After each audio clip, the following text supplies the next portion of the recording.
Salutare! Bun găsit la un nou material! Dacă ai avut vreodată dilema cum să faci o casă cu subsol sau fără subsol, de multe ori această dilemă aduce pe foaie multe calcule până la a lua decizia finală. Astăzi mi-am propus să vorbim despre utilitatea unui subsol pentru o casă.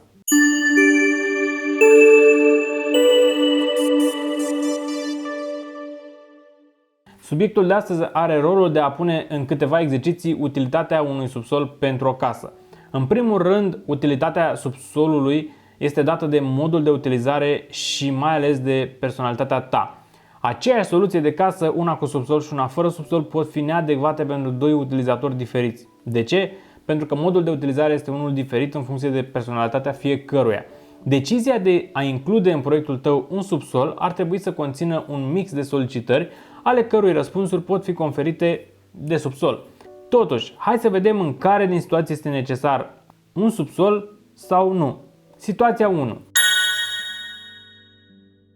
Dacă ești genul de persoană care prețuiește luxul și elementele de design și care vrei să dai valoare timpului tău prin a te relaxa la tine acasă, nu ai nevoie de un subsol. Este foarte simplu să-ți faci o idee prin proiecția stilului tău. Dacă ești genul ăsta de persoană, subsolul casei, care costă totuși niște bani, ar rămâne neutilizat. Deci, decât să bagi banii în subsol, mai ales dacă ești genul care călătorește, mai bine investești în câteva vacanțe. Tipul 2 de utilizator. Aici apare un profil de utilizator care de cele mai multe ori include un subsol în proiectul său pe principiul mai bine să fie decât să nu fie. Desigur, nici aici subsolul nu va fi foarte des utilizat sau dacă va fi, nu va fi suficient de amenajat pentru că nu și-ar mai avea sensul. În situația asta, de obicei, subsolul devine un spațiu de depozitare sezonieră, mai exact pentru anvelopele de vară, iarnă și cam atât. În această situație, sfatul meu este, dacă tot acest subsol va fi parte din proiect, pe principiul mai bine să fie decât să nu fie, măcar să fie un subsol parțial și de dimensiuni mici. Ar fi la propriu o groapă de bani să faci un subsol foarte mare doar ca să pui niște anvelope. Tipul 3 de utilizator. Aici apare o idee mai clară despre subsol în viziunea clientului. Aici deja există niște imagini clare din viitor cum și-ar petrece acesta timpul acolo.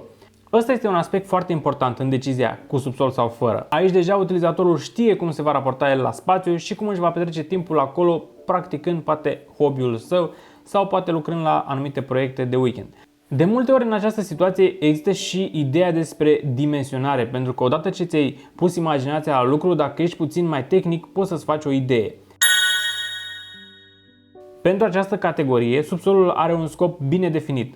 Aici deja apar funcțiuni importante ale casei, precum spații de depozitare, funcțiuni vitale cum ar fi camera tehnică, cu toate echipamentele aferente unei case. Sus în dreapta vei vedea un clip despre ce înseamnă camera tehnică pentru o casă.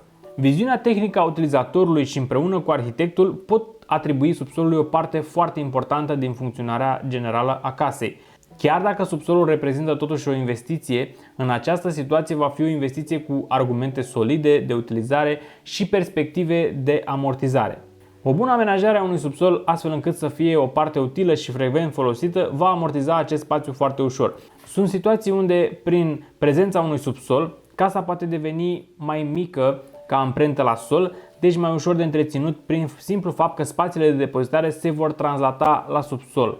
Camera tehnică, la fel. În felul acesta, subsolul poate participa uneori la o redimensionare a construcției.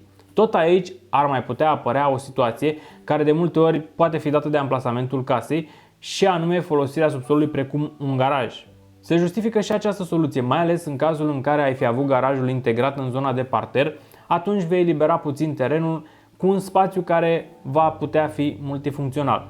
Ce părere ai despre un subsol în proiectul unei case? Dacă ți-ai construi o casă, ai alege o variantă cu sau fără subsol? În finalul acestui material am să-ți las o recomandare cu un clip despre ce înseamnă subsol și demisol. O să afli acolo și despre termenul de demisol. Dacă ți-a plăcut acest material, nu uita să apeși butonul de like and share și dacă vrei te și poți abona apăsând butonul de subscribe. Până data viitoare, te salut și spor la treabă!